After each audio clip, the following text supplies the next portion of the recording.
আমাদের উপর যে তাদের পেশি শক্তি দেখিয়েছে, প্রথম তো বহিরাগত আমাদের ক্যাম্পাসে আনিয়ে তাদের দ্বারা মারপিট করিয়েছে এবং ভাঙচুর করেছে, আমাদের ছাত্রদলের উপর হামলা করেছে এবং রাত 12টার দিকে সমস্ত আইনশৃঙ্খলা বাহিনীদেরকে প্রায় 73টার মতো গাড়ি দিয়ে হলের সামনে টহল দিয়েছে।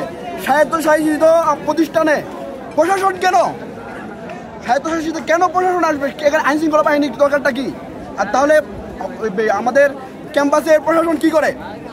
তারা যে পেশি শক্তি দেখিয়েছে সম্পূর্ণ ভিত্তিহীন এবং এটার সম্পূর্ণ প্রতিবাদ জানাই আমরা। তারা এখন যেহেতু পেশি শক্তি দেখিয়েছে, আমরাও দেখাবো, মাঠে আসো, খেলা হবে। অ্যানিম্যাল হাজবেন্ডারি এবং ভেটেরিনারি সায়েন্সের অনুষদের শিক্ষার্থীরা দীর্ঘ 36 দিন যাবৎ আমরা একটা যৌক্তিক দাবির জন্য আন্দোলন করছিলাম, যে কম্বাইন্ড ডিগ্রি যে আমরা আন্দোলন করছিলাম। আমরা শান্তিপূর্ণভাবে আমরা আন্দোলন করছি, তারা আমাদের আন্দোলনকে কোনো গুরুত্বই দিচ্ছে না। আমরা সারা রাত বিসির বাসভবনের সামনে শুয়েছিলাম, তারা আমাদের সাথে কোনো যোগাযোগ করে নাই।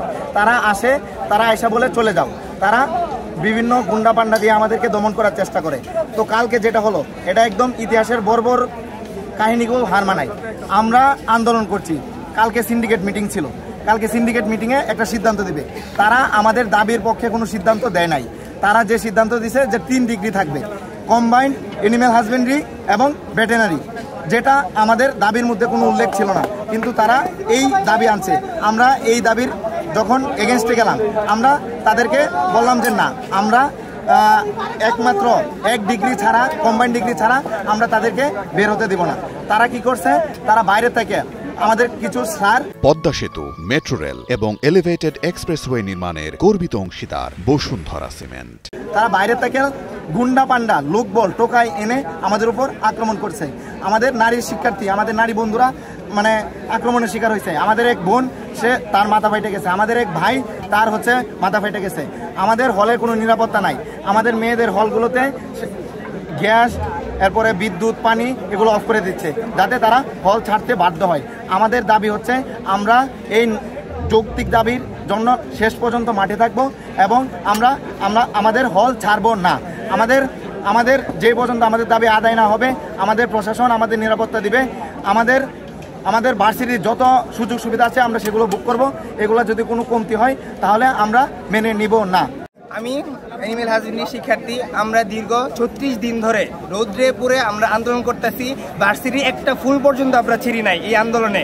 বাট স্যাররা আমাদের ফেসিস্ট উপাধি দেয়, আমরা নাকি সন্ত্রাস করি। সবাই জানে আমরা কোনো একটা টুকা পর্যন্ত দেয় নাই, কিন্তু স্যাররা আমাদের ফেসিস্ট বলে। স্যার নিজেরা ফেসিস্টের মতো কাজ করে। আমাদের বাইরে থেকে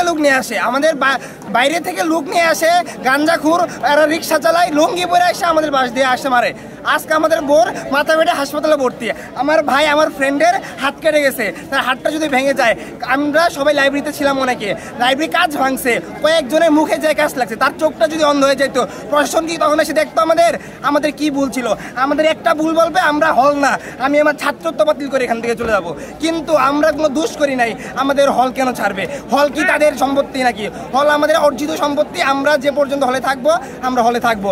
আমাদের মেয়েদের হলগুলোতে লাইট, কারেন্ট, বিদ্যুৎ এগুলো বন্ধ করে দিচ্ছে। এগুলো তার কি সম্পত্তি? যে তার সম্পত্তি পানি, সে পানি বন্ধ করে দিল না। আমাদের যে যৌক্তিক দাবি, এই যৌক্তিক দাবি আমাদের মেনে নিতে হবে। প্রশাসনকে ঘৃণিত কাজের জন্য ক্ষমা চাইতে হবে, দরকার পড়লে পদত্যাগ পর্যন্ত আমাদের করতে হবে।